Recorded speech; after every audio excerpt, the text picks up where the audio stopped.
இன்றைக்கும் கர்த்தர் ஒரு வார்த்தை பேச போகிறார் நம்மோடு கூட. எல்லாரும் நீதிமொழிகள் எழுதின புஸ்தகம் 15ஆம் அதிகாரம் 23ஆம் வசனத்தை நான் வாசிக்கிறேன். நீதிமொழிகள் 15:23. மனுஷனுக்கு தன் வாய்மொழிகளினால் மகிழ்ச்சி உண்டாகும், ஏற்ற காலத்தில் சொன்ன வார்த்தை எவ்வளவு நல்லது. கண்களை மூடி ஜெபிக்கலாம். அப்பா பிதாவே, உம்மை நன்றியுள்ள இருதயத்தோடு துதிக்கிறோம். இந்த வார்த்தை உம்முடையதையா, இதை கொடுத்தவர் நீர், இதை பிட்டு தாரும். நாங்கள் பகிர்ந்து ஆண்டவரை ஒவ்வொருவரும் புசித்து சமாதானத்தின் தேவனை இன்னும் அதிகமாய் தேடி ஆராதிக்க எங்களுக்கு இந்த வார்த்தையை பகிர்ந்து கொடும், அடிமை தகுதிப்படுத்தும். இயேசு மூலம் ஜெபிக்கிறோம் பிதாவே, ஆமேன். கர்த்தருடைய நாமம் மகிமைப்படட்டும். இங்கே வாசித்தோம், ஏற்ற காலத்தில் சொன்ன வார்த்தை எவ்வளவு நல்லது. இன்னொரு வசனத்தை 25ஆம் அதிகாரத்தில் இன்னொரு வசனத்தை கூட வாய்க்கலாம். 25:11ஆம் வசனத்தை வாசிக்கிறேன். ஏற்ற காலத்தில் சொன்ன வார்த்தை வெள்ளித்தட்டில் வைக்கப்பட்ட பொற்பழங்களுக்கு சமானம். என்னுடைய செய்தியின் தலைப்பு ஏற்ற காலம். ஏற்ற காலம்னா இங்கிலீஷில், தமிழில் ஏற்ற காலம்னு இருக்குது, இங்கிலீஷில் டியூ டைம். டியூ டைம்னா என்னது? டியூட்டி டைம் இல்லை, டியூ டைம். அந்த நேரத்துக்குள்ள எக்ஸ்பைரி டேட்டுன்னு என்னது? முடிஞ்சு போச்சு. கர்த்தர் நம்மை பார்த்து இன்னைக்கு சொல்லுகிறார், உங்களுக்கு எக்ஸ்பைரி டேட்டை நான் கொடுக்கல, உங்களுக்கு டியூ டேட்டை நான் கொடுத்துருக்கிறேன். ஹல்லேலூயா. டியூ டேட் மீன்ஸ் அது இன்னைக்கும் ஆப்ரேஷனில் இருக்குது, அது இன்னைக்கும் செயலில் இருக்குது. அதுக்கு பேர் தான் என்னது? Due time. அது உயிரோடு இருக்குது, அது காலம் கடந்து போக இல்லை அப்படிங்கிற வார்த்தையை குறிக்கிறது தான் டியூ டைம். அப்போது தேவன் ஏற்ற காலத்தில், அந்த ஏற்ற காலம் அது இன்றைக்கா இருக்கலாம், இந்த நிமிஷமாய் கூட இருக்கலாம். கர்த்தருடைய நாமம் மகிமைப்படட்டும். இன்றைக்கு கர்த்தர் உங்களுக்கு நல்ல வார்த்தையை கொடுக்க போகிறார். அந்த ஏற்ற காலத்தை கர்த்தாவே எனக்கு இன்றைக்கு தாரணும். நீங்கள் தாகத்தோடு இருதயத்தில் வாஞ்சியோடு கேட்டு போவீர்களானால் கர்த்தர் நிச்சயமாய் உங்கள் ஏற்ற காலத்தை இன்றைக்கு அனுக்கிரகம் பண்ணுவாராக. ஏற்ற காலத்தில் சொல்லப்பட்டதான அந்த வார்த்தையானது வெள்ளி தட்டில் வைக்கப்பட்ட பொற்பழங்களுக்கு சமானம் என்று வேதம் சொல்லுகிறது. அது இங்கிலீஷ் பைபிளில் ரொம்ப அழகாக சொல்லப்பட்டிருக்குங்க. அந்த வெள்ளித்தட்டு சில்வர் பிளேட்டு மேலே பொற்பழங்கள் என்பது கோல்டன் ஆப்பிள்ஸ்ன்னு சொல்லப்பட்டிருக்கிறது. என்னது? Golden apples. இது ஏன் பழங்கள்னு சொல்லப்பட்டதுக்கு ஏன் ஆப்பிள் அங்கே கொண்டு வந்தாங்கன்னு தெரியல. ஒருவேளை இருக்கிறதுலே பழங்களின் அரசி ஒருவேளை ஆப்பிளாக கூட இருக்கலாம் இல்லையா? அதனால் அப்போது அப்படிப்பட்ட ஒரு நன்மையான காரியத்தை தேவன் நமக்கு இன்றைக்கு அனுக்கிரகம் செய்யும்படியாக ஏற்ற காலத்தை தேவன் நமக்கு வைத்திருக்கிறார். இன்றைக்கு மனிதர்கள் ஒரு மனுஷனை பார்த்து நீ நல்லா இருப்பான்னு சொல்கிறாங்க பாருங்களேன், அது கூட ஒரு நல்ல வார்த்தை தாங்க. அது மாத்திரமல்ல, ஒரு தவிப்போட ஒரு சூழ்நிலைகளை குழப்பி கொண்டிருக்கிற மனிதனுக்கு ஒரு நல்ல ஆலோசனை சொல்லும்போது அதுவும் ஒரு நல்ல டியூ டைம் தான். அது மாத்திரம் இல்லை, நம்ம பிள்ளையாய் பிறந்து வளர்ந்து ஆளாகி அந்த பிள்ளை ஒரு திருமண நாளை காண ஆயத்தத்தோடு ஆவலோடு காத்திருக்கும்போது அந்த நேரத்தை தான் நம்ம சொல்லணும், இப்போ தான் நேரம் என்ன ஆயிடுச்சு, உங்களுக்கு கனிந்து வந்ததுன்னு சொல்கிறோம். இந்த கனிந்து வந்த அந்த நேரத்துக்கு பேர் தான் என்னது? ஏற்ற காலம். நாம் இன்றைக்கு அநேக காரியங்களுக்காய் தேவனே என்னை ஆசீர்வதியும், என் குடும்ப சூழ்நிலை இப்படி இருக்குது, என் பிள்ளைகளுடைய காரியங்கள் இப்படி இருக்குது, என்னுடைய எல்லா சூழ்நிலைகளையும் மாற்றுவதற்கு எனக்கு நேரமும் காலமும் வராதா என்று ஏங்கிக் கொண்டிருக்கிறோம். கர்த்தர் இன்றைக்கு சொல்லுகிறார், அந்த நேரத்தின் காலத்தை இன்றைக்கு உங்களுக்கு நான் அனுக்கிரகம் பண்ண போகிறேன். நீங்கள் நிச்சயமாய் அதன் பலனை அனுபவிப்பீர்கள். ஹல்லேலூயா, ஹல்லேலூயா. நீங்கள் விசுவாசத்தோடு உறுதியோடு இருந்தீங்கன்னா கர்த்தர் நிச்சயமாய் நான் சொல்கிற வார்த்தைகளை நிறைவேற்றி முடிப்பார். ஆமென். குறித்த காலத்துக்கு அந்த தரிசனம் வைக்கப்பட்டிருக்கிறது, அது நிறைவேறும். அது தாமதித்தால் அதற்கு காத்திரு, காத்திரு. கண்டிப்பாக கர்த்தர் அந்த ஏற்ற வேலை நாம் நினைக்கிறோம். பிள்ளைத்தாட்சி ஆகியிருக்கிற அந்த மகளை பார்க்கும்போது ஒரு 5 மாதம் வரைக்கும் அப்படி இப்படி ஓடுவா ஓடியாருவா. அதுக்கப்புறம் 5 மாதம் கழித்து அவளுடைய நிலைமை என்ன இருக்கும்? கொஞ்சம் பரிதாபமாக தான் இருக்கும், பார்க்குறதுக்கு கஷ்டமாக இருக்கும், எந்த வேலையும் செய்ய முடியாமல், குனிய முடியாமல், நிமிர முடியாமல், படுக்க முடியாமல். ஆனால் அதுக்காக 5 மாதத்தில் குழந்தை பிறந்த நல்லா இருக்குமா? அது என்ன பிரசவம்? குறப்பிரசவம். அது மூளை வளர்ச்சி இருக்காது, சரீர வளர்ச்சி இருக்காது. அது அவ்வளோ அவசரப்பட்டு வெளியே வந்து காலத்துக்கு அந்த பெற்றோருக்கு என்ன ஆகும்? பாரமாக இருக்கும். அதுதான் கத்தர் அந்த ஏற்ற வேலை வரும்போது ஒரு நிமிஷம் முன்னையும் பின்னையும் கத்தர் வைக்க மாட்டாருங்க. அந்த ஏற்ற வேலை வரும்போது தாய் வேறு பிள்ளை வேறா தேவன் என்ன செய்கிறாரு? பிரித்து எடுத்து இந்த பூமிக்கு ஒரு ஜீவனை அனுப்புகிறார். அப்போது அந்த ஏற்ற வேலை வர வரைக்கும் இத்தனை பாடுகளும் இத்தனை கஷ்டங்களும் எனக்கு சரீரத்தில் இருக்குதேன்னு எந்த பெண்மணி நினைத்தாலும் கர்த்தர் அதை தாங்கத்தக்க கிருபையும் போக்கையும் என்ன செய்வார்? கண்டிப்பாக உண்டாக்குவார். அல்லேலூயா. அப்படி தான் இந்த மானிட உலகம் இது வரைக்கும் இப்படியும் உழன்று கொண்டு இருக்கிறது. இல்லைன்னா இத்தனை சந்ததி பெருகிருக்குமா? தேவன் ஆதாம் ஏவாளை உண்டாக்கின நாட்களிலிருந்து இன்றைக்கு வரைக்கும் இந்த பூமி தாங்கக்கூடாத மனிதர்கள் உருவாகி கொண்டே இருக்கிறார்கள், மரித்து கொண்டே இருக்கிறார்கள். எந்த பெண்ணாவது எனக்கு ஐயோயோ எனக்கு பிள்ளை பேரே வேண்டான்னு சொன்னான்னா அது வேறு மாதிரி. அதனால் அதை பற்றி நம்ம சொல்லக்கூடாது. ஆனால் கர்த்தர் எல்லாரையும் உன் சந்ததியை பெருக பண்ணுவேன்னு சொன்ன வார்த்தையை ஒவ்வொரு குடும்பஸ்தனும் என் சந்ததி பெருகணும்னு ஆசைப்படுறதுல தப்பே இல்லை. அல்லேலூயா. அதை தாங்கத்தக்க, அதை பெறத்தக்கதாக அந்த சூழ்நிலையை கர்த்தர் நமக்கு அனுமதிக்கும் போது அதை நாம் எதிர்கொள்ள கர்த்தர் நமக்கு நிச்சயமாய் பலனை தருவார். அதுதான் ஏற்ற காலம். வேதத்தில் ஒன்று சில வசனங்களை நாம் வாசித்து நாம் கடந்து போகலாம். லேவியராகமம் எழுதும் புஸ்தகம் 26ஆம் அதிகாரம் 4ஆம் வசனத்தை நான் வாசிக்கிறேன் பாருங்க. நான் ஏற்ற காலத்தில் உங்களுக்கு மழை பெய்ய பண்ணுவேன், பூமி தன் பலனையோ வெளியிலுள்ள மரங்கள் தன் கனியையோ கொடுக்கும். அதே போல் எசேக்கியேல் எழுதின புஸ்தகம் 34ஆம் அதிகாரத்தில் இதே வசனத்தை நாம் வாசிக்கிறோம். எசேக்கியேல் 34:26 ஏற்ற காலத்திலே மழையை பெய்ய பண்ணுவேன், ஆசீர்வாதமான மழை பெய்யும். உபாகமம் 28ஆம் அதிகாரத்தில் 12ஆம் வசனத்தில் வாசிக்கிறேன், ஏற்ற காலத்தின் உன் தேசத்திலே மழை பெய்யவும். இந்த 3 வசனங்களும் ஏற்ற காலத்திலே உன் தேசத்திலே மழை பெய்யும் பெய்யும், பூமி தன் பலனை கொடுக்கும், வெளியிலுள்ள மரங்கள்லாம் தன் கனியை கொடுக்கும். அப்படின்னா கர்த்தர் அந்தந்த சீசனுக்கு ஏற்றவாறு இந்த தேசத்தில் மழையை பெய்ய பண்ணி கர்த்தர் என்ன செய்கிறாரு? அந்த மிருக ஜீவன்களுக்கு தேவையான தண்ணீரை வனாந்தரத்தில் உண்டாக்குறாரு. ஆடு மாடுகள் மேய்வதற்கு தேவையான புல் பூண்டுகளை முளைக்க வைக்கிறாரு. மனிதன் விவசாயம் பண்ணி பிழைப்பதற்காக அவனுக்கு ஏற்ற காலத்தில் மழையை பெய்ய பண்ணி தண்ணீர்களை தேக்கி வைத்து விவசாய தொழிலை செய்வதற்கு வேண்டிய சகல காரியங்களையும் தேவன் செய்து கொண்டு இருக்கிறார். அப்போது மழையே பெய்யாதபடி இந்த பூமியில் ஒரு நாள் இருந்தது. என்னைக்கு இருந்தது? யாரோடைய காலத்தில் இருந்தது? எலியாவின் காலத்தில். எத்தனை வருஷம்? 3 வருஷம் இந்த தேசத்தில் மழையே இல்லை. எப்படி இருந்திருக்கும் நினச்சி பாருங்களேன். சென்னை பட்டணத்தில் ஒரு 5 வருஷத்துக்கு முன்னாடி, 5 வருஷம் இல்லை, ஒரு 10 வருஷம் இருக்கும் கிட்டத்தட்ட, குடிநீருக்காக ரொம்ப கஷ்டப்பட்டாங்க.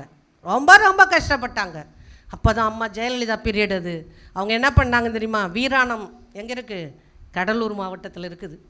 அந்த மாவட்டத்திலிருந்து அங்கேருந்து தண்ணியை கொண்டு வந்து சென்னை மக்களுக்கு சப்ளை பண்ணாங்க. இன்றைக்கு எல்லா சென்னை பட்டணத்தில் இருக்க எல்லா சுற்றுப்புறத்தில் இருக்க ஏரிகளும் நல்ல நிரம்பி வழியத்தக்கதான தண்ணீர் இருக்குதுங்க. சம்பரம்பாக்கம் ஏரியா இருக்கட்டும், பூண்டியாக இருக்கட்டும், புழலாக இருக்கட்டும், எல்லா ஏரிகளும் நிரம்பி வழியுது.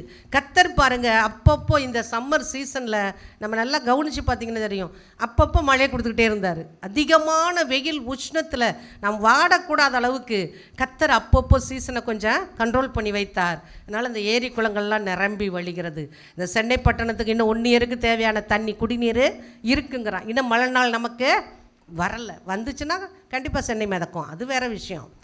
ஆனால் கர்த்தர் பாருங்கள், சீசனுக்கு சீசன் என்ன செய்கிறார்? ஆசீர்வாதமான மழை பெய்ய பண்ணுகிறார். அருமையான தேவஜனமே, இந்த தேசத்தில் வாழ்கிற நமக்கு தேவையான உணவுப் பொருட்களை உற்பத்தி பண்ணுவதற்கு தேவையான மழையை ஆசீர்வாதமாய் நமக்கு கொடுப்பவர். நீங்களும் நாளும் வாழ்வதற்கு நம்ம குடும்பத்துக்கு தேவையான மழையை கொடுப்பாரா, கொடுக்க மாட்டாரா? கண்டிப்பாக கொடுப்பார். அல்லேலூயா. ஏற்ற காலம், அந்த காலம் வரும். ஒருவேளை நான் சிஸ்டர் ரொம்ப கஷ்டப்பட்டுக்கிட்டு தான் இருக்கிறேன், அந்த ஏற்ற நாள் என்னைக்கு வரும் எனக்கு தெரியாது. கர்த்தரிடத்தில் கேளுங்க, ஆண்டவரே என்னை ஆசீர்வதித்து ஏற்ற காலத்தில் என்ன நீங்கள் கண்ணோக்கி பாருன்னு கேட்டு பாருங்கள். கர்த்தர் தான் ஒரு மனுஷனை ஆசீர்வதிக்க முடியும். நம்ம காலையில் பாஸ்டர் சொன்ன மாதிரி ஐஸ்வர்யம், கனம், நிலையான பொருள், நீதி அவரிடத்துல மட்டும்தான் இருக்குது. இந்த உலகத்தில் ஒரு மனுஷனாலும் நம்மளையே ஆசீர்வதிக்க முடியாது. அப்போ கர்த்தர் நமக்கு ஆசீர்வாதத்தை கொடுக்கணும்னா அந்த ஏற்ற காலம் எந்த காலம்னு கர்த்தரிடத்தில் நாம் வைத்திருக்கிற உறவும், நாம் கர்த்தரிடத்தில் செலுத்துகிற அன்பும், நாம் கர்த்தரிடத்தில் வேண்டிக் கொள்ளுகிற காரியங்களும் தான் தீர்மானிக்குமே ஒழிய நம்ம ஒரு நாளும் சும்மாவே இருந்து கர்த்தர் என்னை ஆசீர்வதிப்பாருன்னா ஆசீர்வதிப்பார். அவர் கண்டிப்பாக ஒருவரையும் அவர் ஆசீர்வதியாமல் இருக்கவே மாட்டார். ஆனால் உங்கள் தேவை என்னவோ அதற்கு ஆண்டவர்கிட்ட நீங்கள் கேட்டு ஜெபிப்பீர்களானால் நிச்சயமாய் ஆசீர்வாதமான மழை இந்த தேசத்தில் பெய்ய பண்ணுகிறது போல உங்கள் குடும்பத்தில், உங்கள் வீட்டுக்குள்ளே, உங்களுக்குள்ளே கர்த்தர் பெய்ய பண்ணுவார். அல்லேலூயா, அல்லேலூயா. ஏசாயா எழுதின புஸ்தகம் 60ஆம் அதிகாரத்தில் ஒரு வசனத்தை வாசிக்கிறோம். கடைசி வசனம், சின்னவன் 1000 சிறியவன் பலத்த ஜாதியுமாவான், கர்த்தராகிய நான் ஏற்ற காலத்தில் இதை தீவிரமாய் நடப்பிப்பேன். சின்ன பையன், இவனுக்கு ஒன்றும் தெரியாது அப்படின்னு உலகத்தான் நம்மளை தட்டி மட்டம் தட்டி உட்கார வைத்தாலும் ஆண்டவர் சொல்கிறார், ஏற்ற காலத்தை இதை நான் தீவிரமாய் நடப்பிப்பேன். உன்னை வேண்டாம், உனக்கு ஒன்றும் தெரியாது, நீ எந்ததுக்கு தகுதி இல்லை என்று சொல்லி உலகம் உன்னை பகைத்தாலும் வெறுத்தாலும் தள்ளி விட்டாலும் கர்த்தர் சொல்கிறார், நீ சின்னவன் அல்ல, உன்னை ஏற்ற காலத்தில் நான் தீவிரமாய் உயர்த்துவதற்கான அநேக காரியங்களை உனக்காக நான் செய்வேன். பாருங்க, என்னுடைய உயரம் இவ்வளோ தான் நான் இருக்கிறேன். நான் ஒருத்தரை தூக்கி விடணுன்னா என் கையை எவ்வளோ தூரம் இருக்கு, என்னையோட ஒரு 1.5 அடி மேலே ஏறி இருக்குன்னு வச்சுங்க, இவ்வளோ தான் என்னால் தூக்கி விட முடியும். ஆனால் வானத்தையும் பூமியை உண்டாக்கின கர்த்தர், அவர் வானத்துக்கும் பூமிக்குமான கர்த்தர். வானத்தில் உட்காந்து பூமியை பாதப்படியை பூமியில் வச்சுருக்காரு. அப்போ அவர் உயர்த்தினார்னா எப்படி உயர்த்துவார்? அவர் எப்படி உயர்த்துவார்? அவர் உயரத்துக்கு நம்மளை உயர்த்துவார். அல்லேலூயா, அல்லேலூயா. அப்போ நீங்கள் மனுஷன் என்னை உயர்த்தணும்னு ஆசைப்படுறீங்களா, கர்த்தர் உயர்த்தணும்னு ஆசைப்படுறீங்களா? கர்த்தர் உயர்த்தினாதான் அந்த உயர்வுக்கு தாழ்ச்சி வராது. அல்லேலூயா, அல்லேலூயா. உங்களுக்கு கொடுத்து உதவக்கூடிய உங்கள் சகோதரர்களாக இருக்கட்டும், சகோதரிகளாக இருக்கட்டும், உறவுக்காரர்களாக இருக்கட்டும், பெற்றோராக இருக்கட்டும், யார் கொடுத்து உதவுனாலும் அவங்க லெவலுக்கு மட்டும்தாங்க கொடுத்து உதவ முடியும். அவங்க எம்மா எனக்கு இவ்வளோ தான் தகுதி, என்னால் இதுக்கு மேலே முடியாதுன்னு ஒரு கட்டத்துக்கு மேலே கண்டிப்பாக எல்லாருமே என்ன செய்வோம், சொல்லுவோம். ஆனால் கர்த்தர் உங்களை ஆசீர்வதிக்கணும்னு விரும்பினாரனா அவர் உயரத்தில் உட்கார்ந்துருக்கிறது போல உங்களையும் உட்கார வைக்கிறதுக்காக தான் உங்களுக்கும் எனக்கும் ரத்தத்தை சிந்தி மீட்டெடுத்திருக்கிறார். அவரோடு கூட உட்காரும்படி அருள் செய்வேன்னு சொன்னார். அப்போ அவர் உயரத்துக்கு நம்மளுடைய ஆசீர்வாதத்தை கொண்டு போய் நிறுத்துவார். நினச்சி பாருங்களேன், அவர் உயரத்துக்கு நான் ஆசீர்வாதமாக இருந்தேன்னா எப்படி இருப்பேன் நினச்சி பாருங்கள். எவ்வளோ ஆசீர்வாதமாய் வாழுவோம் நம். ஆண்டவரே அதற்கான ஏற்ற வேலையை நீ கொடும். நம்ம இப்படி தான் கேட்கணும், உம்மளவுக்கு எனக்கு ஆசீர்வாதத்தை, நான் உண்மை ஆராதிக்கிறேன், நான் உம்முடைய பிள்ளை ஆண்டவரே, அந்த அதிகாரத்தை நம்ம கேட்கணும். நம்ம ஒரு சின்ன பிள்ளைய நம்ம ரொம்ப அன்பாக நேசிக்கணும் வச்சுங்களேன். என் பிள்ளைய பேர பிள்ளைய, இந்த பையன் மிச்சல் இருக்கானே, அவன் ரொம்ப குறும்பு பண்ணுறான் வீட்டில், இப்போல்லாம் ரொம்ப குறும்பு பண்ணுறான். கொஞ்சம் கிச்சனுக்குள்ளே போயிட்டு வேலை செஞ்சுட்டு வரத்துக்காட்டியுமே ஸ்டூல் போடுவான், கடன்னு ஏறி என்ன செஞ்சுருவான், ரிமோட் எடுத்துருவான். டேபிள் மேலே சீல் போட்டு டேபிள் மேலே ஏறி உக்காந்து அவனுக்கு எட்டுற தூரத்துக்கு எடுப்பான். சப்போஸ் இறங்கும் போது பொத்துன்னு விழுந்துட்டானா எனக்கு அந்த சிமினி போட்டுக்கிட்டு வேலை செய்யும்போது என்ன ஆகாது, கேட்காது.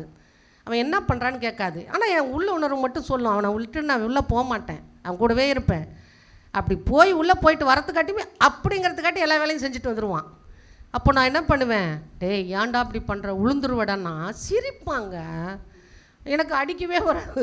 சரணியா சொல்லுவாள், ஆண்டி நீங்கள் உங்களை பயமுறுத்தி வைங்க போன்னு. எனக்கு அந்த பிள்ளை என்னை அன்பு செலுத்துது, அந்த பிள்ளை எப்படி அடிக்கிறது நல்லா சொல்லுங்கள் பார்க்கலாம். பாண்டவர் கூட நம்ம அவர் மேலே அன்பு செலுத்தினோம்னா நம்மளை அடிப்பாரா? நம்மளை எவ்வளோ நேசிப்பார் பாருங்க. அது போல் மாறி மாறி முத்தம் கொடுக்கும், மாறி மாறி முத்தம் கொடுக்கும். அப்போ எப்படி நமக்கு அடிக்கிறதுக்கு மனசு வரும்? வராது. அது போல தான் கர்த்தரும் நீங்கள் அவரை அதிகமாய் நேசித்து அவருக்கு முதலிடத்தை கொடுத்துட்டு அவரை நீங்கள் பிரியப்படுத்தி வாழ்ந்துட்டீங்கன்னா உங்களை அவர் எப்படி உயர்த்துவார்னு தெரியாதுங்க. அப்படி உயர்த்தி வச்சிருவார். அல்லேலூயா, அல்லேலூயா. உங்களை அரவணைக்கிற கர்த்தர் உங்களோடு இருக்கும்போது நீங்கள் அவன் யாராவது உயர்த்துவானா, இவன் யாராவது உயர்த்துவானோ, ஒரு மனுஷனும் உயர்த்தினானா அவன் உயரத்துக்கு தான் உயர்த்துவான். இன்னும் ஒரு வேலை கூட மேலே போய் உயர்த்தணும் பொத்துன்னு தள்ளி விடுறவனும் இருக்கிறான். ஆனால் கர்த்தர் ஒரு நாளும் உங்களை உயரத்தில் கொண்டு போய் வைத்தவர் தாழ்ச்சி அடையேன். அல்லேலூயா. உங்களை தாழ்ச்சி அடைய விட மாட்டார். உயர்த்தினது உயர்த்தினதே, எழுதினது எழுதினதே. கர்த்தருடைய ஆசீர்வாதம் உங்களுக்கு உண்டாவதாக என்று சொல்லி நான் உங்களை வாழ்த்துகிறேன். கர்த்தர் நிச்சயமாய் அந்த ஏற்ற வேலையை கொடுக்கும்படியாகவும் நான் ஜெபித்து கடந்து வந்திருக்கிறேன்.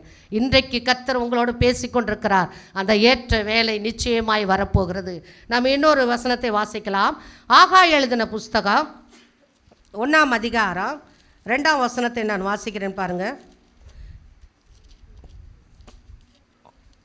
இந்த ஜனங்கள் கர்த்தருடைய ஆலயத்தை கட்டுகிறதற்கு ஏற்ற காலம் இன்னும் வரவில்லை என்கிறார்கள் என்று சேனைகளின் கர்த்தர் சொல்லுகிறார்.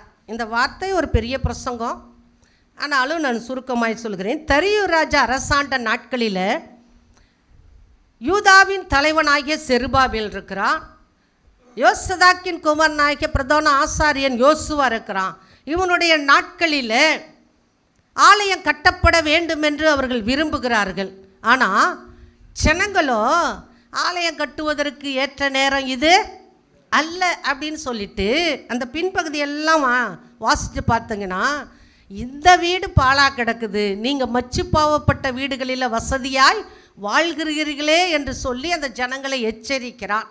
அப்படி எச்சரித்த பிறகு தான் அந்த 2ஆம் அதிகாரத்தில் 1ஆம் அதிகாரத்தில் 13ஆம் வசனத்திலிருந்து வாசிக்கும்போது, அப்பொழுது கர்த்தருடைய தூதனாகிய ஆகாய் கர்த்தர் தூதனுப்பிய வார்த்தையின்படி ஜனங்களை நோக்கி, நான் உங்களோடு இருக்கிறேன் என்று கர்த்தர் சொல்லுகிறார் என்றான். பின்பு கர்த்தர் செயல்தியேலின் குமாரனாகிய செருபாபேல் என்னும் யூதாவின் தலைவனுடைய ஆவியையும் யோசதாக்கின் குமாரனான யோசுவா என்னும் பிரதான ஆசாரியனுடைய ஆவியையும் ஜனத்தில் மீதியான எல்லாருடைய ஆவியையும் எழுப்பினார். அவர்கள் வந்து தங்கள் தேவனாகிய சேனைகளுடைய கர்த்தரின் ஆலயத்திலே வேலை செய்தார்கள். ரொம்ப நாட்களாக ஆலயம் கட்டப்படாதபடி கிடக்கும்போது நீங்கள் அதை 2 ராஜாக்கள் 2 நாளாகும் புஸ்தகத்தெல்லாம் எடுத்து வாசித்தாதான் அதோடைய கண்டினியூவேஷனை இங்கே இருக்கிறத நம்ம அங்கே பார்க்கலாம்.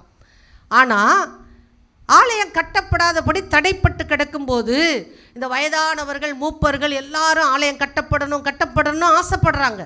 அதுக்கு ஏற்ற காலம் இன்னும் வரலப்பா, அதுக்கு ஏற்ற காலம் வரலப்பான்னு சொல்லிட்டு எல்லாரும் தடையாக இருக்கும்போது அந்த யூதாவின் தலைவனாகிய செருபாபேலையும் யோசதாக்கின் தலைவனாகிய யோசுவாவையும் கர்த்தர் எழுப்பி ஆகாய் தீர்க்கதரிசி மூலமாய் பேசுகிறார்.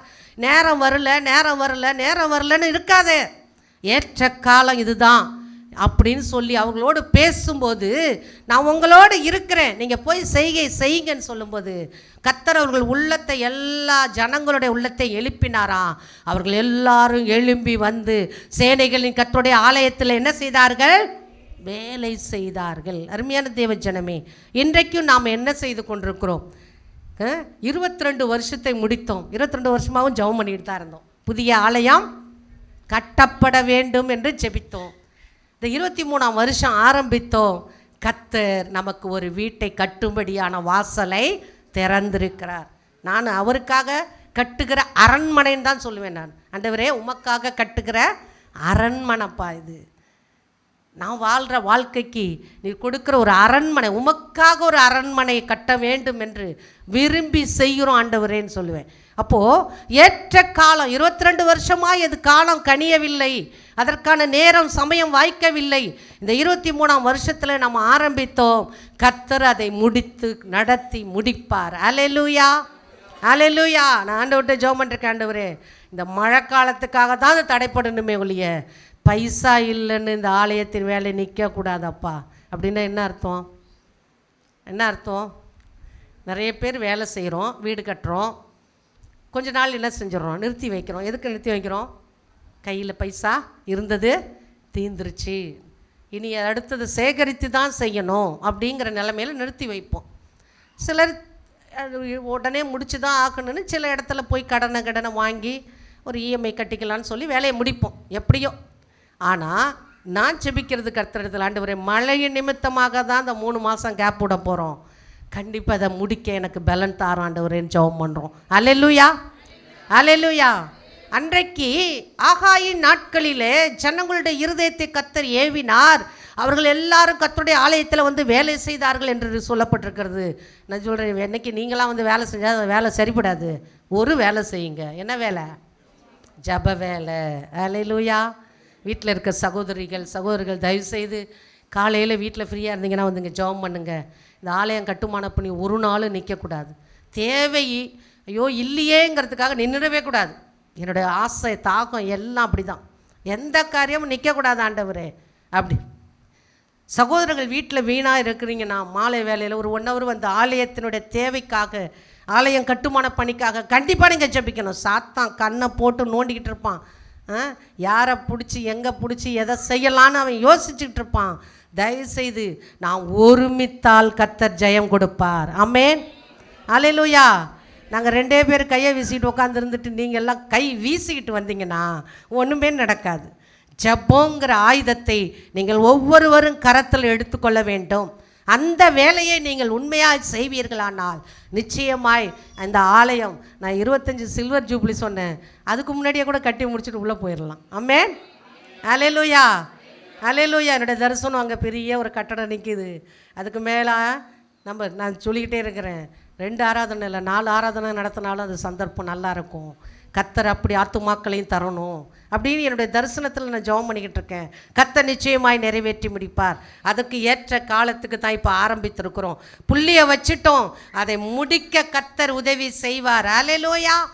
இப்போ ஆகாயின் நாட்களிலே என்னுடைய வீடு பாழாய் கிடக்குதேன்னு சொல்லி ஜனங்களிடத்தில் போய் ஆகாய் தீர்க்க தரிசனமாய் உரைத்த போது, ஊழியக்காரர்களுக்கு போய் சொன்னபோது அந்த காரியத்தை செய்யும்படி அவர்கள் எல்லாருடைய உள்ளத்திலையும் கர்த்தர் ஏவினார்.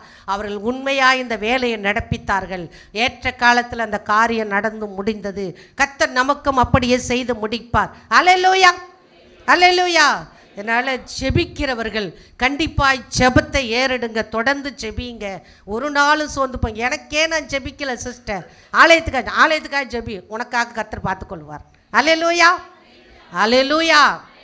சரி, அடுத்ததாக ஒரு வசனத்தை வாசிக்கலாம். கலாத்தியர் எழுதின புஸ்தகம் 6ஆம் அதிகாரம் 9ஆம் வசனத்தை நான் வாசிக்கிறேன். கலாத்தியர் 6ஆம் அதிகாரம் 9ஆம் வசனத்தில் இப்படி ஒரு வார்த்தை சொல்லப்பட்டிருக்கிறது.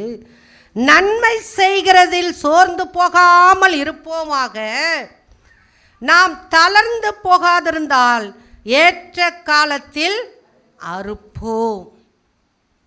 நன்மை செய்வதில் சோர்ந்து போகக்கூடாது, தளர்ந்து போகாதிருந்தால் ஏற்ற காலத்தில் தளர்ந்து போகிறதுன்னா என்ன தெரியுமா? என்னப்பா எவ்வளோ நானும் செஞ்சு பார்க்குறேன் ஆண்டவருக்காக, ஒரு காரியம் கூட எனக்கு சக்ஸஸாக முடியலையே அப்படின்னு டயர்டாகிட்டு செய்கிற காரியத்தை செய்யாமல் விடுறதுக்கு பேர் தான் என்னது? தளர்ந்து போகிறது. ஒரு கட்டு நல்ல டைட்டாக கட்டி ஒரு பாக்கெட்டை தூக்கிட்டு போனோம்னா அந்த பாக்கெட்டு டைட்டாக இருக்கனால என்ன ஆகாது? உள்ளே இருக்கிற பொருள் வெளியே வராது. சும்மா அப்படி ஒரு லேசாக ஒரு கட்டு தூக்கிட்டு போயிட்டு போனோம்னா அந்த கட்டு என்ன செஞ்சிடான்? உருவிக்கிட்டு வந்துருச்சுன்னா உள்ளே இருக்கிற பொருளெல்லாம் செதறி சின்ன பின்னமாயிடும். அதுபோல தான் நான் எவ்வளோ நன்மை செய்கிறேன், இந்த ஊழியத்தை நான் அதிகமாக தாங்குகிறேன், என்னால் முடிஞ்சவர்களுக்கு உதவி செய்கிறேன், எனக்கு இருக்கிற எல்லாவற்றிலும் கர்த்தருக்கு நான் உண்மையாக இருக்கிறேன், ஆனால் எனக்கு எந்த நன்மையுமே வரலையேன்னு சொல்லி தளர்ந்து போக வேண்டாம். நீ ஏற்ற காலத்தில் அந்த நன்மையை அறுப்பாய். அல்லேலூயா, அல்லேலூயா. ஒரு சிலருக்கு பயம், நமக்கு குறைஞ்சிரும் இல்லைங்க. இறைக்கிற கிணறு ஊருன்னு உலகத்தில் பலமில்லை என்ன சொல்லுவாங்க. சம்மர்லலாம் சில கிணறுலாம் நல்ல அந்த மழை பெஞ்சு தண்ணி மேலே வந்து நல்லா பளிச்சுன்னு நல்லா இருக்கும். உள்ளே போக போக போக எங்கள் ஊர்லலாம் அப்படி தான் நடக்கும். எங்கள் ஊர் ஆறு 2 ஆறு ஓடுது. 2 ஆறில் அவங்க எங்கேயோ குளிக்கலாம். இப்போ கேட்குறேன், அவன் வீட்டுக்கு வீடு போர் போட்டுக்கிட்டான். எங்கள் வீட்டு பசங்களே போர் போட்டுக்கிட்டானுங்க. வீட்டுக்குள்ளே போர் போட்டுக்கிட்டு குழாவில் தண்ணி பிடிக்கிறான். ஆறு காவேரி ஆற்று தண்ணி கரை புரண்டு ஓடுது. அவங்க வீட்டுக்குள்ளே குழா போட்டுக்கிட்டு பக்கெட்டில் போட்டு குளிக்கிறாங்க. ஆனால் ஊருக்குன்னு ஒரு பொது கிணறு ஒன்று இருக்கும். சம்மரில் ஆற்றுல தண்ணி வராது. அந்த பொது கிணற மழை பெஞ்சு நல்லா தண்ணி மேலே கிடக்கும், அப்படி முழுற அளவுக்கே வந்துடும். அப்போல்லாம் எடுத்து யாருமே யூஸ் பண்ண மாட்டாங்க. இந்த சம்மர் வரும் பாருங்க, மார்ச் முடிஞ்சு ஏப்ரலுக்கு அப்புறம் தண்ணி வராது ஆற்றுல. அந்த ஏப்ரல் மாதத்தில் என்ன பண்ணுவாங்க, எல்லா மக்களும் அந்த கிணறுல போய் நிற்பாங்க. ஏன் ஆற்றுல என்ன வரல, தண்ணி வரல. அந்த கிணத்துல இருக்க தண்ணி எல்லாத்தையும் மொண்டு மொண்டு மொண்டு மொண்டு மொண்டு மொண்டு எல்லா மக்களும் வாலிப பசங்கள்லாம் சேர்ந்து மொண்டு மொண்டு ஊற்றுவானுங்க. கொஞ்சம் ஊற்றிட்டு கொஞ்சம் பார்த்தா கொஞ்சம் தண்ணி தெளிவாகிடும். அப்புறம் முல்லை துணி துவைக்கிறதுக்கு என்ன ஆகும், அருமையான தண்ணியாக மாறிடும். ஆனால் இப்போ இல்லை, இப்போ அந்த கிணறை அப்படியே போட்டு வச்சுட்டானுங்க. ஏன்னா வீட்டுக்கு வீடு என்ன ஆக்கிட்டாங்க, போர் வாட்டர் வந்துருச்சு. இந்த லோக்கல் வாட்டரும் வீட்டுக்கு வீடு வருது. இப்போ பாருங்கள், நமக்கு எக்ஸஸாக ஆயிடுச்சுன்னா அந்த கிணத்தை என்ன செய்கிறதில்ல, தூர் வர்றதில்ல, கவனிக்கிறதில்ல, எதுவுமே செய்கிறதில்ல, அப்படியே போட்டுறோம். அப்படி இல்லைங்க, தூர் வாரி அந்த கிணத்தை யூஸ் பண்ண அந்த கிணத்துல தண்ணி என்ன செய்யும், ஊற்று பெருக்கணும். நம்ம பேஸு போடும்போது பார்த்தீங்கன்னா 2 அடி தோண்டினோடனே தண்ணி என்ன வருது, 4 பக்கத்துலேருந்து ஓடி வருது, அப்படியே ஊற்று உடியாருது தண்ணி. அவ்வளவுக்கு செழிப்பான பூமி தான் உண்மையில். அயனம்பாக்கத்தில் இருக்க மக்கள்லாம் ஆசீர்வதிக்கப்பட்ட மக்கள். இவ்வளோ தண்ணி, நல்ல வசதியான நல்ல தண்ணி இல்லை அதுதான், ஆனால் தண்ணி இருக்குது. அல்லேலூயா, அல்லேலூயா. அப்போது ஏற்ற காலத்தில் கர்த்தர் உங்களை உயர்த்துவாருன்னா நீங்கள் செய்த நன்மையை தொடர்ந்து செய்து கொண்டே இருங்க. உங்களுக்கு குவாலிட்டியை விட்டுறாதீங்கங்க. என்கிட்ட ஒரு குவாலிட்டி இருக்குது, நன்மை செய்யணுன்னா அந்த குவாலிட்டியை விட்டுறாதீங்க. நான் செஞ்சு என்ன பிரயோஜனம் அப்படிலாம் இல்லை. கர்த்தருடைய வசனத்தை நல்லா படிங்க. நன்மை செய்கிறதில் நன்மை செய்கிறதில் சோர்ந்து போகாதீங்க. அப்படி நீங்கள் சோர்ந்து போகாமல் செஞ்சுக்கிட்டே இருந்தீங்கன்னா ஏற்ற காலம் வரும்போது கர்த்தர் அந்த நன்மை முற்றி வெளியே வர நேரத்தில் உனக்கு 100 பலனை கர்த்தர் கொடுப்பார். அல்லேலூயா. அப்போ அந்த வசனம் சும்மா சொல்லலை, ஒரு வார்த்தை கூட, சிங்கிள் வேர்டு கூட கர்த்தருடைய ஆசீர்வாதம் நமக்கு வந்து கிட்டி சேருவதற்கு தடையாக இருக்கவே இருக்காதுங்க. நான் நன்மை செய்கிறதில் சோர்ந்து போகாமல் இருப்போமாக, நாம் தளர்ந்து போகாமல், நம்ம டயர்ட் ஆகாமல், நம்ம வெறுத்து போகாமல், என்ன செஞ்சு பிரயோஜனம்னு என்று சொல்லி நீங்கள் யோசிக்காமல் செய்து கொண்டே இருப்பீர்களானால், தளர்ந்து போகாமல் இருப்பீர்களானால் ஏற்ற காலம் வரும், கர்த்தர் உங்களை என்ன செய்வார், அறுவடை செய்ய வைப்பார். அல்லேலூயா. விதைக்காமல் அறுக்க முடியுமாங்க? விதைக்காமல் முளைக்கிறது ஒன்றே ஒன்று தான். என்னது? புல் பூண்டு. எவ்வளோ இப்போ க்ளீன் பண்ணி வைக்கிறான் பின்னாடி செப்பக்குவான் பசங்களோட சேர்ந்துட்டு. ஆனால் என்ன செய்யுது, முளைச்சிக்கிட்டே இருக்குது. அப்போது நமக்கு தேவையே இல்லாத சில கலைகள் தான் என்ன செய்யும், நம்ம விதைக்காமல் முளைக்கும். நமக்கு தேவையானதை நாம் விதைத்தோமானால் ஏற்ற காலத்தில் அதனுடைய அறுவடையை நாம் புசிப்போம், இளைப்பாறுவோம். ஒரு நாளும் ஒரு டம்ளர் தண்ணி கொடுத்தவனுக்கு கூட அதன் பலனை அடையாமல் போகான் என்று வேதம் சொல்லுகிறது. அதை நிச்சயமாய் கர்த்தர் செய்து முடிப்பார். அல்லேலூயா. சில உதார குணமுள்ள ஆத்துமாக்கள்லாம் நான் இந்த சபையிலே நான் நிறைய பேரை பார்த்துருக்குறேன், சிலரையும் பார்த்துருக்குறேன். கர்த்தர் நல்லவர். நான் அவங்களுடைய முகத்தை பார்ப்பேன், அவங்களுடைய உருவத்தை பார்ப்பேன். இவ்வளோ தாராள மனசு இந்த குடும்பத்துக்கு எப்படி வந்துச்சுன்னு நினைப்பேன். நான் இந்த சிலரெல்லாம் நான் யோசிப்பேன். நான் மனதார ஜெபம் பண்ணுவேன், ஆண்டவரே இவ்வளோ உபத்திரவத்தின் மத்தியில் இருக்கிற இந்த மக்களுக்கு எப்படி உதவி செய்யணும்னு இவ்வளோ ஒரு பெரிய மனசு வந்துச்சு தெரியலையப்பா, கர்த்தரவளை ஆசீர்வதின்னு சொல்லுவேன். அப்போ நாங்கள் ஜெபிக்கிற ஜெபத்தை கர்த்தர் நிச்சயமாய் உங்களுக்கு என்ன செய்வார், அருளி செய்வார். நீங்கள் ஒரு நாளும் எந்த நன்மையும் செய்ய, நான் சபைக்கு மட்டுமே சொல்லலைங்க, எந்த காரியத்திலும் நீங்கள் நன்மை செய்கிறதில் சோர்ந்து போயிடாதீங்க, தளர்ந்து போயிடாதீங்க. உங்களால் முடிஞ்சால் திரும்ப நான் சொல்கிற காரியம், கிறிஸ்தவனிடத்தில் அன்பையும் ஆசீர்வாதத்தையும் எதிர்பார்த்து ஒரு கூட்டம் வெளியில் இருக்குது. நீங்கள் அப்படிப்பட்ட ஆசீர்வாதத்துக்குரியவர்களாய் மாறும்போது கர்த்தருக்காக மனுஷனுக்காக அல்ல, கர்த்தருக்காக நான் கொடுத்த காரியத்தில் கர்த்தர் எனக்கு உதவி செய்வார்னு நீங்கள் நம்பி செய்வீங்கன்னா கண்டிப்பாக கர்த்தர் அதை நிரந்தனையாக உங்களுக்கு அறுக்க உதவி செய்வார். அல்லேலூயா. அதனால் ஏற்ற காலம் வரும்போது நீங்கள் தளர்ந்து போகாதபடிக்கு நன்மை செய்து கொண்டே இருங்க. கர்த்தர் நிச்சயமாய் அதற்கான அறுவடையை உண்டு. ஒரு நாள் நிச்சயமாய் நீங்கள் அறுப்பீர்கள். அது மிகுதியான பலனை கொடுக்கும். வயல்காட்டில் போய் ரூத்து அந்த போவாஸ் நிலத்தில் கீழே விழுந்து கிடந்த கதிர்மணிகளை தான் அவள் என்ன செய்தாள்? பொறுக்கி கொண்டு வந்தாள். அவள் நினச்சே பார்த்துருக்க மாட்டா, இந்த கதிர்மணி நான் இன்றைக்கு பொறுக்கி என்னுடைய மாமியாரும் நானும் புசித்து சாப்பிடுவதற்கு நான் இதை சில துளி மணிகளாய் பொறுக்கி கொண்டிருக்கிறேன். ஒரு நாள் நான் இந்த காட்டுக்கே இந்த நிலத்துக்கே சொந்தக்காரியாய் மாவேன், நான் எச்சமாட்டியே ஆவேன். அவன் ஒரு நாளும் நினச்சிருக்க மாட்டாங்க. அந்த கீழே குனிஞ்சி அவள் சில மணிகள், கோதுமை மணிகள் சிந்தி கிடந்ததை அவள் பொறுக்கும்போது அவள் எல்லாம் உடைத்து அதை பொறுக்கியிருப்பான்னு தெரியாது. கர்த்தர் அவள் இருதயத்தை பார்த்தால் தன் மாமியாரை காப்பாற்ற வேண்டும் என்கிற நன்மை செய்கிற இருதயம் அவளுக்குள்ளே இருந்ததுனால தான் கர்த்தர் அவளை அந்த நிலத்துக்கே எஜமாட்டியாக்கி, நீ கீழே சிந்தி கிடக்கிறதை பொறுக்க வேண்டியவல்லவ, நிறைய பேருக்கு கொடுக்க வேண்டியவள்னு அவளை ஆசீர்வதித்தாருங்க. அல்லேலூயா, அல்லேலூயா.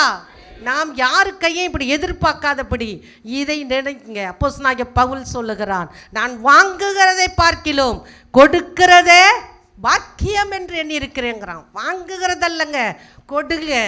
கொடுக்குற அளவுக்கு என் கையை ஆசீர்வதி ஆண்டவரே. ஒவ்வொரு நாளும் பாருங்கள் உங்கள் கையை, ஆண்டவரே இந்த கையினால் இன்றைக்கி ஏதாவது நன்மை செஞ்சனா, கர்த்தர் எனக்கு கொடுத்த இந்த கையினால் எதனாலும் ஆசீர்வாதத்தை நான் கொடுத்தனா, யாருக்காவது ஒரு சின்ன நன்மையாவது செஞ்சனா அப்படின்னு நினச்சி பாருங்கள். ராத்திரி படுக்கிறதுக்கு முன்னாடி யோசிச்சு பாருங்கள்.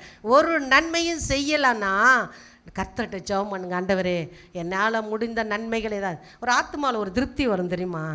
ஒரு சின்ன நன்மை செஞ்சு பாருங்களேன். இல்லை ஒரு பசியோடு இருக்கிறவங்களுக்கு ஒரு ஆகாரம் கொடுத்து பாருங்களேன், நம்ம மனசே திருப்தியாகும். அதை சாப்பிட்டான் கண்ணில் இருந்து ஒரு நன்றி உணர்வு வரும். அல்லேலூயா, அல்லேலூயா. அப்போது ரூத்துக்கு நன்மை செய்தாரே, நமக்கு செய்ய மாட்டாரா? கண்டிப்பாக செய்வார். தளர்ந்து போகாதீங்க. நான் நன்மை செஞ்சுக்கிட்டே இருக்கிறேன், எனக்கு ஒரு நன்மையும் கிடைக்கல நினைக்காதீங்க. கர்த்தர் தான் உங்களை உயர்த்த முடியும், கர்த்தர் தான் உங்களை ஆசீர்வதிக்க முடியும். அல்லேலூயா. இன்னொரு வசனத்தை கூட நாம் வாசிக்கலாம். சங்கீதம் 104 சங்கீதத்தை நாம் எல்லாரும் எடுத்துக்கொள்ளலாம். 104 சங்கீதத்தில்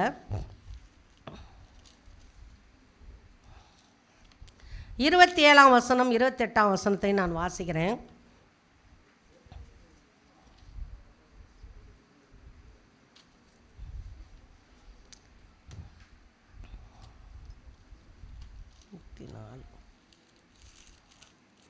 ஏற்ற வேளையிலே ஆகாரத்தை தருவீர் என்று அவைகளெல்லாம் உம்மை நோக்கி காத்திருக்கும். நீர் கொடுக்க அவைகள் வாங்கி கொள்ளும். நீர் உம்முடைய கையை திறக்க அவைகள் நன்மையால் திருப்தியாகும். யாருங்க இது? ஏற்ற வேளையில் ஆகாரத்தை தருவீர் என்று அவைகளெல்லாம் உம்மை நோக்கி காத்திருக்கணும். என்னது? தேவனால் உண்டாக்கப்பட்ட மிருக ஜீவன்கள், ஊரும் நடமாடும் மிருக ஜீவன்கள், ஆகாயத்து பட்சிகள், எல்லாவற்றுக்கும் தேவன் ஆகாரத்தை என்ன செய்கிறார்? கொடுக்கிற தேவனாயிருக்கிறார். ஏற்ற வேலையில் ஆகாரம் கிடைக்கும். அதுக்கு எப்படி கிடைக்கும், எங்கேருந்து போய் தேடும், அதெல்லாம் தெரியாது. நமக்கு இப்படி தான் பிழைப்பை தேடி சம்பாதிக்க வேண்டும் என்று கற்றுத்தந்திருக்கிறது போல அந்த மிருக ஜீவன்களுக்கும் ஆகாயத்து பறவைகளுக்கும் ஊரும் பிராணிகளுக்கும் கர்த்தர் அவர்களுக்கு தேவையான ஆகாரத்தை இப்படி தான் நீ சேகரிக்க வேண்டும் என்று அவைகளுக்கு சொல்லி தந்திருப்பார். அப்போது அவைகள் எல்லாம் ஆண்டவர் என்னை எப்படியாவது ஆசீர்வதிப்பார், ஆகாரம் கொடுப்பார்னு அவரை நோக்கி பார்க்க ஏற்ற வேளையில் அவைகளுக்கு ஆகாரத்தை கர்த்தர் கொடுக்கிறார். நீ கொடுக்க அவைகள் வாங்கி கொள்ளும். நீர் உம்முடைய கையை திறந்தா நன்மையால் திருப்தியாகும், பசி அடங்கும். ஒரு மனுஷனுக்கு இந்த உலகம் முழுவதுக்குரிய சொத்தையும் எடுத்துருந்து வச்சுட்டு நீ சாப்பிடுனாலும் சாப்பிட முடியாதுங்க. அவனுக்கு பசி இருந்தால் தான் அதை என்ன செய்ய முடியும்? சாப்பிட முடியும்.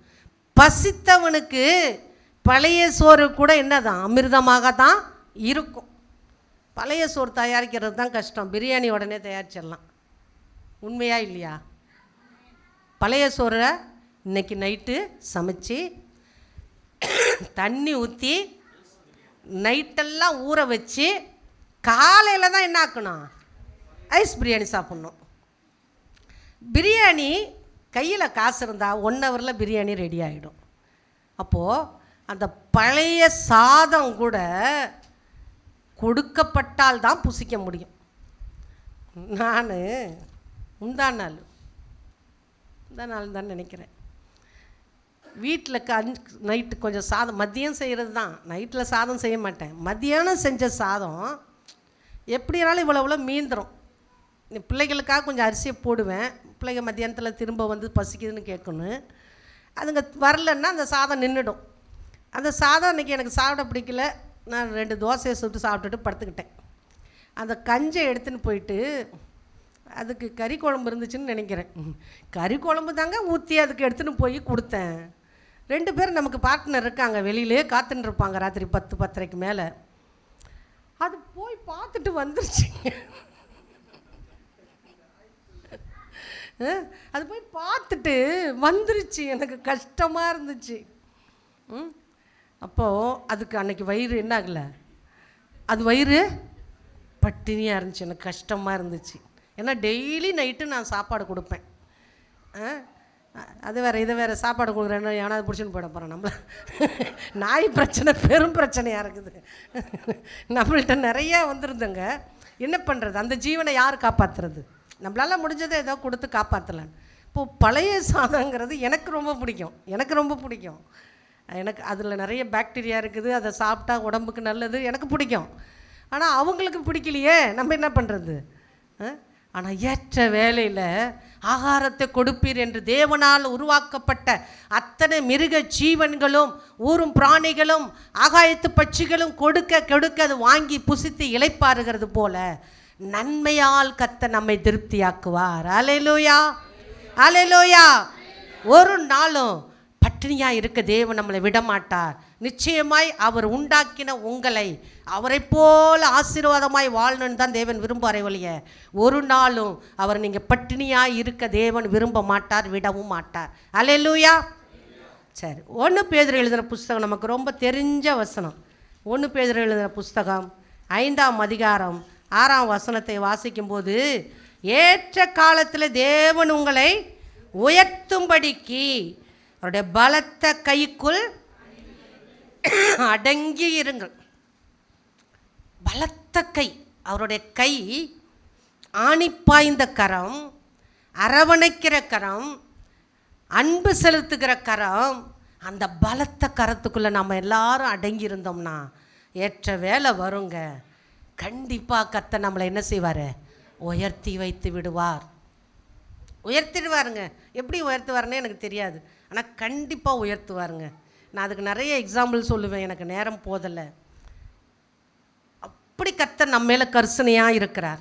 உங்களை உண்டாக்கின தேவன் நீங்கள் வீணாய் போவதையோ வெட்கப்பட்டு போவதையோ கண்ணீர் விட்டு கதறிக்கொண்டே வாழ்வதையோ தேவன் விரும்பலைங்க. உங்களை உயர்த்தணும்னு அவர் ஏற்ற வேலைக்காய் காத்து கொண்டிருக்கிறார். அந்த ஏற்ற வேலை வரும்போது கர்த்தர் நிச்சயமாய் உங்களை உயர்த்திய வைப்பார். அது வரைக்கும் அவருடைய பலத்த கரத்துக்குள்ளே நாம் என்ன இருக்கணும், அடங்கி இருக்கணும். தீமிரிக்கிட்டு போனோம்னா ஆபத்தை தான் நாம் அனுபவிக்க முடியும். அதனால் கர்த்தருடைய கரத்தில் அடங்கி இருந்தோமானால் ஏற்ற நேரம் வரும், கர்த்தர் நம்மளை அப்படியே உயர்த்தி மேலே தூக்கி கொண்டு போவார். உயர உயர உயர கர்த்தர் நம்மளை மேலே கொண்டு போயிடுவார். அது எப்படி மேலேன்னு தெரியாது, அவருடைய உயரத்துக்கு கொண்டு போய் நம்மளை ஆசீர்வதிப்பார். அல்லேலூயா, அல்லேலூயா.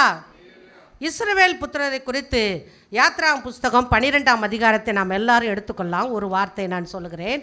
இஸ்ரவேல் புத்திரர் 12ஆம் அதிகாரம் 40-41 வசனத்தை நான் வாசிக்கிறேன். இஸ்ரவேல் புத்திரர் எகிப்திலே குடியிருந்த காலம் 430 வருஷம். 430 வருஷம் முடிந்த அன்றைய தினமே கர்த்தருடைய சேனைகள் எல்லாம் எகிப்து தேசத்திலிருந்து புறப்பட்டது. ஆபிரகாமிட்ட கர்த்தர் சொன்னார், உன்னுடைய ஜனங்கள் எகிப்திலே போய் 400 வருஷம் உபத்திரவப்படுவார்கள், பின்பு அவர்களை மிகுந்த பொருட்களோடு கூட எகிப்திலிருந்து கொண்டு வருவேன்னு ஆபிரகாமுக்கு சொன்னார். அவர் மரித்து காலங்கள் போய்விட்டது. இப்பொழுது 430 வருஷம். என்ன சிஸ்டர் 400 வருஷங்கிறீங்க, அப்புறம் 430 வருஷங்கிறீங்க? எகிப்தில் போய் யோசேப்பு இருந்த நாட்கள் 30 வருஷம். அப்போ 430 வருஷம் கணக்கு. இப்போ இந்த 430 வருஷம் முடிந்த அன்றைய தினமே, அந்த வார்த்தையை தான் மார்க் பண்ணி வைக்கணும். இந்த வேர்டெல்லாம் ஒரு சின்ன வேர்டு தான், அந்த சின்ன வேர்ட்டுக்குள்ளே தான் எல்லா ஆசீர்வாதங்களும் அடங்கியிருக்கும். இந்த 430வது வருஷம் முடிந்த அன்றைய தினமே கர்த்தர் எகிப்திலிருந்து இஸ்ரவேல் ஜனங்களை அணி அணியாய் புறப்பட பண்ணினார். அல்லேலூயா. ஒரு நாள் கூட முன்னே இல்லை பின்னை இல்லைங்க. 431வது நாளில் இல்லைங்க. 430 வருஷம் முடிஞ்சு அடுத்த நாள் ஆரம்பிக்கும் போது அல்ல, அன்றைய தினமே, அன்னைக்கே கர்த்தர் இஸ்ரவேல் ஜனங்களை எகிப்திலிருந்து புறப்பட பண்ணினார்னா அவர் எவ்வளோ கரிசனையாய் அந்த நேரத்தையும் காலத்தையும் அவர் முன் குறித்ததை நினைவில் வைத்திருந்திருப்பார். அல்லேலூயா. அவர் நினைவில் வச்சுருந்ததுனால தானே செய்ய முடிஞ்சிச்சு. நம்ம ஒருத்தருக்கு ப்ராமிஸ் பண்ணுவோம், இதை நான் செஞ்சிடுவேங்க, இல்லை இன்றைக்கி செஞ்சிடுவேன், இன்றைக்கி கொடுத்துருவேன், இன்றைக்கி பார்த்துக்கலான்னு சொல்லுவோம், நம்ம மறந்துடுவோம். ஆனால் கர்த்தர் என்ன செய்யவே இல்லை, அவனை மறக்கவே இல்லை. அந்த இஸ்ரவேல் புத்திரரை 430 வருஷம் வரைக்கும் தான் நீ எகிப்தில் இருப்ப, அன்றைக்கே உன்னை நான் கொண்டு வந்துடுவேன்னாரு. அந்த எல்லையை விட்டு வெளியே வர பண்ணினார்.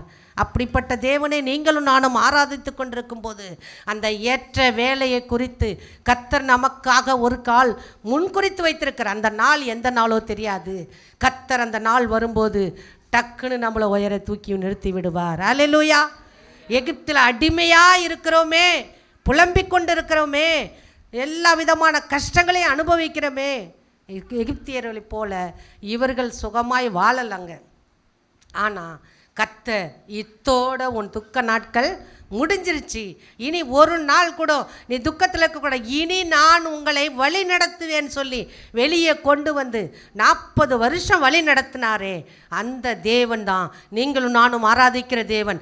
சபையே, விசுவாசியே, தேவ ஜனமே, நீங்கள் கர்த்தரை முழுமையாக நம்பினீங்கன்னா 40 வருஷம் வழி நடத்தினவர் உங்களையும் என்னை நடத்த வல்லவராக இருக்கிறார். அல்லேலூயா. அப்பம் தண்ணி கொடுத்து ஆசீர்வதித்தவர் உங்கள் தேவைக்கு போதுமானவராக இருக்கிறார். கர்த்தருடைய நாமம் மகிமைப்படட்டும். இப்போ ஒரு நாள் கூட முன்ன பின்ன மாறியே போகாது. முகூர்த்த தேதி குறிச்சிட்டோம், நேரம்தான் மாறி போகுது. இப்போ கிறிஸ்தவ கட்டாரத்தில் நேரத்தை மாற்றிடும். 5லேருந்து 6 கல்யாணங்கிறோம், 6:30க்கு தான் மாப்பிள்ளையும் பொண்ணும் வருது. ஆனால் அந்த தேதிக்குள்ளே எப்படியே செஞ்சிடறோம், முடிச்சிடுறோம். அது போல தான் கொஞ்சம் முன்ன பின்ன ஆனாலும், ஆனால் நம்ம கிறிஸ்தவ வட்டாரம் ரொம்ப ரொம்ப ரொம்ப ஜாலியாக இருக்குது. எப்படி நம்ம சர்ச்சில், இந்த சர்ச்சில் ராத்திரி 8 மணிக்கெல்லாம் பொண்ணு வந்து கல்யாணம் நடத்தியிருக்கிறோம். அதெல்லாம் நடந்துருக்குது. இதே இடத்துல போயிட்டு போகுது, எப்படியோ கல்யாணம் நடத்துனுச்சு, அவ்வளோதான். அதனால் கர்த்தர் நினைத்தால் அந்த குறித்த நேரம், அந்த பாயிண்ட்டு, ஒரு முள் இப்படியும் போகாது இப்படியும் போகாது, சரியான நேரத்தில், சரியான நேரத்தில் கர்த்தர் உங்களை எகிப்து தனத்திலிருந்து, அடிமை தனத்திலிருந்து, எல்லா பொல்லாத காரியத்திலிருந்து விடுதலையாக்கி உங்களை ஆசீர்வதிக்க அவரால் முடியும். அல்லேலூயா. இன்னொரு ஒரே ஒரு வசனத்தை வாசித்து நம்ம கடந்து போகலாம். நிறைய சம்பவங்களை நான் சொல்லலாம், எனக்கு நேரம் போதலை. நம்ம எல்லாரும் எஸ்தர் எழுதின புஸ்தகத்தை நாம் எடுத்துக்கொள்ளலாம். எஸ்தர் எழுதின புஸ்தகத்தில் நம்ம அதிகமாக தெரிந்த சம்பவம் தான். 6ஆம் அதிகாரத்தை நான் வாசிக்கும்போது, அந்த ராத்திரியிலே ராஜாவுக்கு நித்திரை வராதபடியினால் கால வர்த்தமானங்கள் எழுதியிருக்கிற நடபடி புஸ்தகத்தை கொண்டு வர சொன்னான். அது ராஜ சமூகத்தில் வாசிக்கப்பட்டது. அப்பொழுது வாசற் காவலாளில் ராஜாவின் 2 பிரதானிகளாகிய பிக்தானும் தேரேசும் ராஜாவாகிய அகாஸ்வரின் மேல் கைப்போட பார்த்த செய்தியை மொர்தகாய் அறிவித்தான் என்று எழுதியிருக்கிறது வாசிக்கப்பட்டது. அப்பொழுது ராஜா, இதற்காக மொர்தகாய்க்கு கனமும் மேன்மையோ செய்யப்பட்டதா என்று கேட்டான். அதற்கு ராஜாவை சேவிக்கிற ஊழியக்காரர், அவனுக்கு ஒன்றும் செய்யப்படவில்லை என்று சொன்னார்கள். கர்த்தருடைய நாமம் மகிமைப்படட்டும்.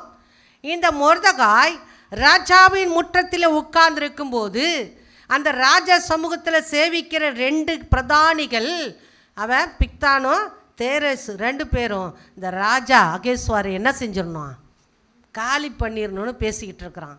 இந்த வார்த்தை மொர்தெகாய் கேட்டான். இதை கேட்டு ராஜாவுக்கு நஷ்டம் வரக்கூடாது என்று சொல்லி, ராஜாவின் ஜீவனை காப்பாற்ற வேண்டும் என்று சொல்லி அவன் போய் அதன் அரண்மனையில் இருக்கிறவர்களுக்கு சொன்னார்கள். அது அந்த புத்தகத்தில் எழுதி வைக்கப்பட்டது. ஆனால் அதற்கான மேன்மையோ, அதற்கான நன்மையோ, அதற்கான ஆசீர்வாதத்தையோ மொர்தெகாய்க்கு யாரும் செய்யவில்லை. மொர்தெகாயை மறந்து போனார்கள். ஒரு நாள் ராஜாவாகி அகாஸ்வேருக்கு என்ன வரல, தூக்கம் வரல. இப்படி தாங்க ஆண்டவர் கூட நமக்கு நன்மை செய்யணும்னா எவனையாவது தூங்க விடாமல் அடிப்பார். டேய் கிளம்பு, ஏந்திரி, போய் நன்மை செஞ்சுட்டு வந்துடு, படுத்துக்கன்னு கர்த்தர் செய்ய சொல்லுவார். அதையும் மீறி படுத்துருக்கிறவங்க நம்ம தான், அது வேறு விஷயம். ஆனால் அகாஸ்வேரு ராஜாவுக்கு அன்றைக்கி தூக்கம் வரல. அந்த வர்த்தமானங்கள்லாம் எடுத்து வாசித்து பாருன்னு வாசிக்க வைத்தான். அப்பொழுதுதான் மொர்தெகாய் ராஜாவின் உயிரை காப்பாற்றும்படியான சதித்திட்டம் தீட்டின அந்த மனிதர்களுக்கு முன்பாக ஏதாவது செய்தானே, அவனுக்கு நன்மை செய்தீர்களா என்று கேட்டபோது ஒன்றும் செய்யப்படவில்லை. மனுஷன் செய்ய மாட்டாங்க, ஆனால் ராஜா செய்வார். அல்லேலூயா, அல்லேலூயா. மனுஷன் அவன் கூடவே இருந்தவன், இவன் முற்றத்தில் உட்கார்ந்துருக்கிறவன், இவனுக்கு என்ன போய் நம்ம செய்யணும்னு நினச்சி விட்டுட்டான். ஆனால் அந்த அகாஸ்வேரு ராஜாவுக்கு அன்றைக்கு தூக்கம் வரவில்லை.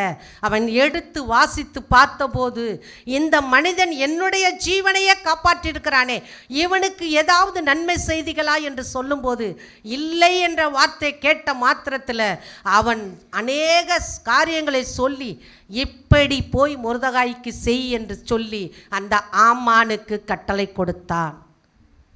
அவனுக்கு அப்படிப்பட்ட அலங்காரமும் ராஜமுடியும் வெள்ளை குதிரையில் ஏறி வந்து அவன் அந்த தேசத்தை உலா வந்து, இப்படிப்பட்டவனுக்கு மேன்மை இப்படி தான் கிடைக்கும் என்று சொல்லப்பட்டது.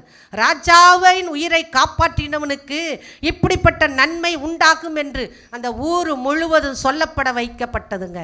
அது ராஜா செய்த நன்மை. அல்லேலூயா, அல்லேலூயா. அது வரைக்கும் இந்த மொர்தெகாய் இந்த எஸ்தருக்கு என்ன உறவுன்னு சொல்லிக்கவே இல்லைங்க. எஸ்தரும் சொல்லிக்கல, மொர்தெகாயும் இன்ன உறவு தான் அந்த ராஜாத்திங்கிறதையும் சொல்லிக்கவே இல்லை. அவன் ஒரு தாழ்மை உள்ளவனாய், பணி உள்ளவனாய், ஒன்றும் தெரியாதவனைப் போல முற்றத்தில் உட்காந்து கிடந்தான்.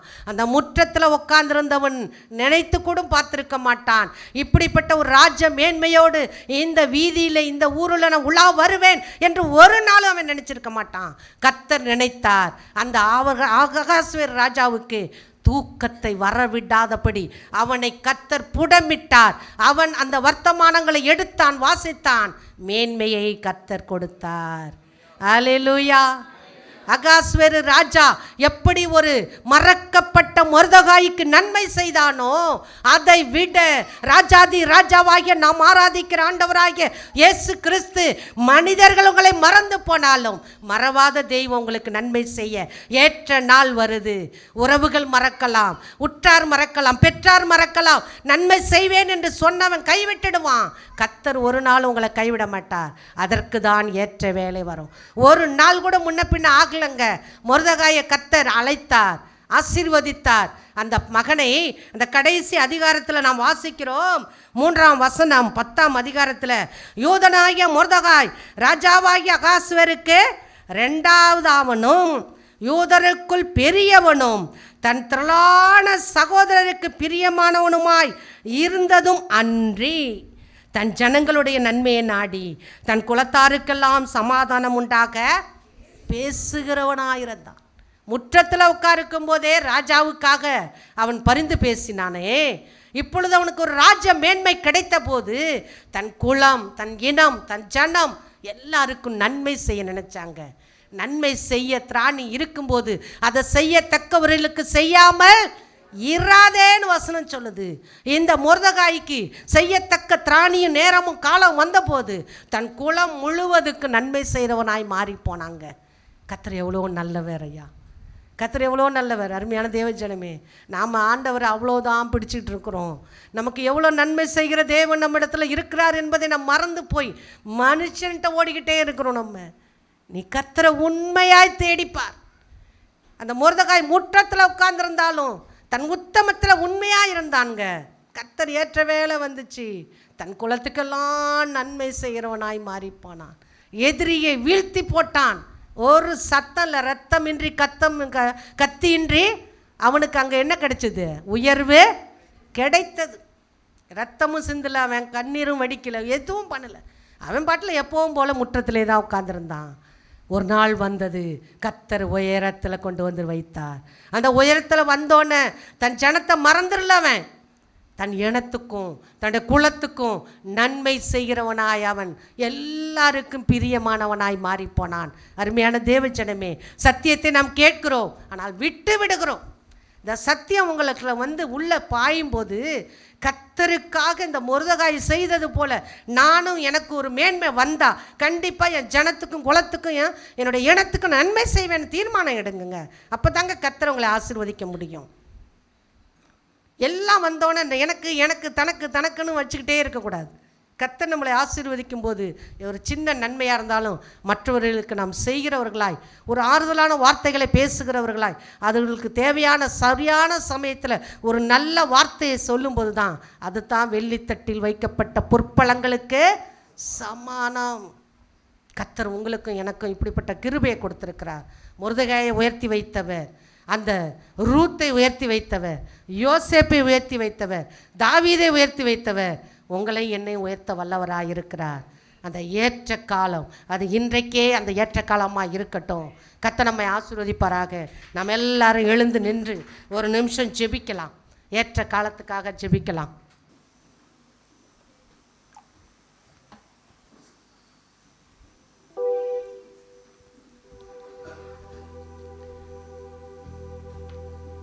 ஏற்ற காலத்தில் உதவி செய்யும் ஆண்டவர் நம்மோடு கூட இருக்கிறார். சரியான நேரத்தில் உதவி செய்கிறவர். மனிதர்கள் மறந்து போனாலும் மறவாத நேசர் நம்மோடு கூட இருக்கிறார். இப்படிதான் நான் ஆசீர்வதிக்க முடியும், இவ்வளவுதான் உங்களுக்கு நன்மை செய்ய முடியும். மனுஷன் ஒரு அளவுகோல் வைத்து செய்வான். ஆனால் கர்த்தர் ஒரு நாளும் தன்னுடைய பிள்ளைகளை ஆசீர்வதிப்பதற்கு அளவுகோல் வைக்க மாட்டாருங்க. அவர் பெருக பண்ணுகிற தேவன், வர்த்திக்க பண்ணுகிற தேவன், அவர் ஆசீர்வதித்து கடந்து போன தேவன். அந்த ஏற்ற வேலையை எல்லாரும் கண்களை மூடி கேளுங்க. ஆண்டவரே, அதற்கான குறித்த காலமும் சமயமும் நேரமும் அந்த ஏற்ற வேலையும் என் வாழ்க்கையில் இன்றைக்கு வரட்டும். ஆண்டவரே, இன்றைக்கு என்னை ஆசீர்வதியும், இன்றைக்கு என்னை கண்ணோக்கி பாரும். நான் நீண்ட நாளாய் பெருமூச்சு விட்டு கொண்டிருக்கிறேன். இந்த மொர்தெகாய் மாரி நான் முற்றத்தில் ஒதுக்கப்பட்டவனாய், கவனிப்பற்றவனாய் கூட இருக்கிறேன். மனுஷரால் புறக்கணிக்கப்பட்டவனாய் இருக்கிறேன், அசட்டை பண்ணப்பட்டவனாய் கூட இருக்கிறேன். இருந்துலாம் பரவாயில்ல. ராஜாதி ராஜா கண்கள்ல உங்களுக்கு தயவு கிடைக்க போகிறது. அந்த ஏற்ற வேலை இன்றைக்கு வரப்போகிறது. நீங்க எல்லாரும் இருதயத்தில், ஆண்டவரே, ஏற்ற சமயத்தில் எனக்கு உதவி செய்யும் தேவன் நீர் தான் ஆண்டவர். ஏற்ற வேலையில் என்னை உயர்த்துவீர் என்று இந்த நாளிலிருந்து நான் பலத்த கரத்துக்குள்ள நான் அடங்கியிருக்க போறேன்ப்பா. நானா போய் எதையாவது தேடி ஆசீர்வாதத்தை உயர்த்தி கொள்ளலாம் என்று நினையாதபடிக்கு என் தேவன் என்னை உயர்த்துகிற வரைக்கும் அவருடைய கரத்துக்குள்ள நான் அடங்கியிருக்கேன்னு ஒப்பு கொடுக்கிறேன். கர்த்தாவே, உமது பிள்ளைகளுக்கு நான் சத்தியத்தை சொல்லியிருக்கிறேன்ப்பா. இந்த சத்திய வார்த்தைகள் அவர்களுக்குள்ளே போய் ஊடுருவி பாய்ந்து அவர்கள் ஒவ்வொரு குடும்பத்துக்கும் தனிப்பட்ட நபருக்கும் ஏற்ற காரியத்தை செய்யுங்கப்பா. நீதி நியாயம் செய்யுங்கப்பா. அவங்களுக்கு ஆண்டவரே தத்தளிப்பின் பாத்திரத்தை எடுத்து போடுங்கப்பா. அவங்களுக்கு சமாதானத்தை ஏற்ற காலத்தில் கொடுங்கப்பா. சத்தியத்தை ஏற்ற காலத்தில் வெளிப்படுத்துங்கப்பா. என்னுடைய குடும்பத்தில் வறுமை தரித்திரம் நீங்கி ஆசீர்வாதமான மழை பெய்யட்டும் ஆண்டவரே. ஒவ்வொரு குடும்பத்தையும் ஆசீர்வதியும். வந்த மக்களை சமாதானத்தோடு சாட்சியை அனுப்பும். இயேசு மூலம் ஜெபிக்கிறோம் பிதாவே.